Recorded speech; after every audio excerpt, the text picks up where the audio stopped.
จ้าสบายดีมื้อนี้พวกเฮาสิมาแนะนำวิธีการนำใส่จักร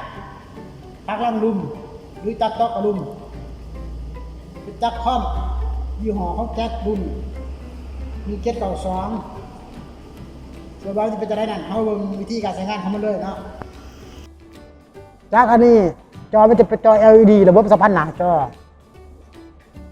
มันจะสามารถยิบได้ถึง1-30แบบคือมีตัวอย่างมันจะเป็นโปรแกรม1 2 3 4 5 30เนาะแต่ละแบบมันจะบ่คือกันแล้วแต่ถึงกับชิ้นงานลูกค้าเนาะลูกค้าสิหยิบชิ้นงานแบบไหนจากตัวนี้ความพิเศษของมันก็คือเวลาเข้ามาตั้งโปรแกรมคือโปรแกรม01เขาสิเซฟออกไปทางหน้ามีตัวอย่างมันจะขึ้นมาบอกว่าให้เฮาตัวนอนตุยสำไรความตัวนอนยาวสำไรเฮาปรับเนาะคือตัวนอนแต่ละจุดมันจะเป็นระบบสัมพันธ์หน้าจอเป็นเนาะก็คืออันนี้คือฟีเข็มของลายเนาะก็คืออยู่350ลดลงมาเฮาก็ลดลงมาได้เนาะเขาจะเพิ่มกับเพิ่มได้เนาะส่วนตัว12.7ก็คือดวงยาวของตัวนอนเนาะดวงยาวของตัวนอนมันยาวเสียวยาวแบบสำไรเนาะถ้าว่าเวลาเฮาอะไรตามความต้องการเฮาแล้วมีตัวอย่างเนาะอะไรตามความต้องการเฮาแล้วเฮาสิเซฟก็ให้เฮามากดใส่ตัวนี้ด้วยเนาะตัวซอสสีฟ้ากดออกมาแล้วมันจะบอกว่าให้ใส่เครื่องไม้ได้เครื่องไม้1ก็ได้ให้เฮาจื้อนะตัวอย่างคือ U2 U3 ก็ได้เนาะแล้วเฮามาเซฟปฏิบัติ1มันจะบอกว่าให้แทนทีตัวเก่าเฮาก็ใส่ตัวพวกลงเลยเนาะมันจะขึ้นมาแบบนี้เนาะ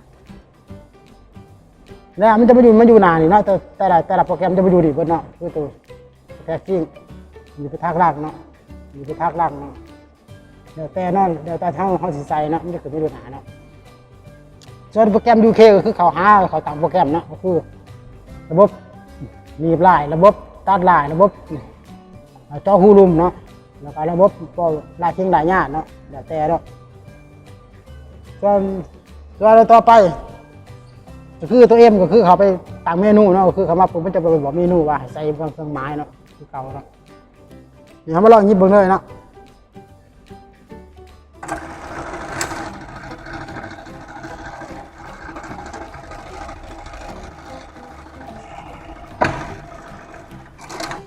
นี่มาแล้วมันจะเป็นแบบนี้เนาะงามเนาะเรียบงามเนาะจากคันนี้มันสามารถยิบได้ถึง4 นิ้วเนาะความยาวเนาะก็คือเวลาที่ยิบยาวๆเนาะมีตัวอย่างเอากดอีกบัตรนึงเนาะแล้วเฮาเข้ามานี่เนาะแล้วมันจะบอกว่าความยาวอยู่ 12.7 เนาะก็คือเฮากดใส่ตัวนี้เนาะกดใส่แล้วเฮาเพิ่มขึ้นเนาะแล้วเฮาใส่เครื่องหมายเนาะมาเซฟเนาะเอาไว้แทนทีคือให้ตรงลงเลยเนาะเพราะเนื่องจากมันยิ้มยาวหลายเพราะว่าติดเพชรมันยาวเนาะคือยาวทั้งแต่4 นิ้วเนาะความยาวติดเพชรของมันเนาะมันจะพิเศษกว่าหมู่เนาะตัวนี้เนาะบ่ลองยิบเบิ่งเลยเนาะ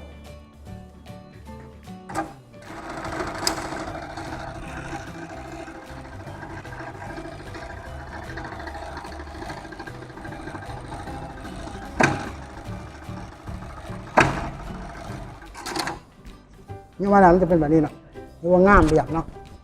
แล้วได้สิตักเอาเนาะเอายาวสำไรเนาะจากคันนี้มันสามารถใช้งานได้ต่อเนื่องเนาะในกรณีที่ว่าใช้งานหนักเพราะว่ามันมีพัดลมเนาะมันระบายความร้อนออกมาด้วยเนาะหาว่าลูกค้าท่านใดสนใจจากรุ่นนี้สามารถติดต่อได้ทางบริษัทเอ็มไทยของพวกเราเนาะขอบใจ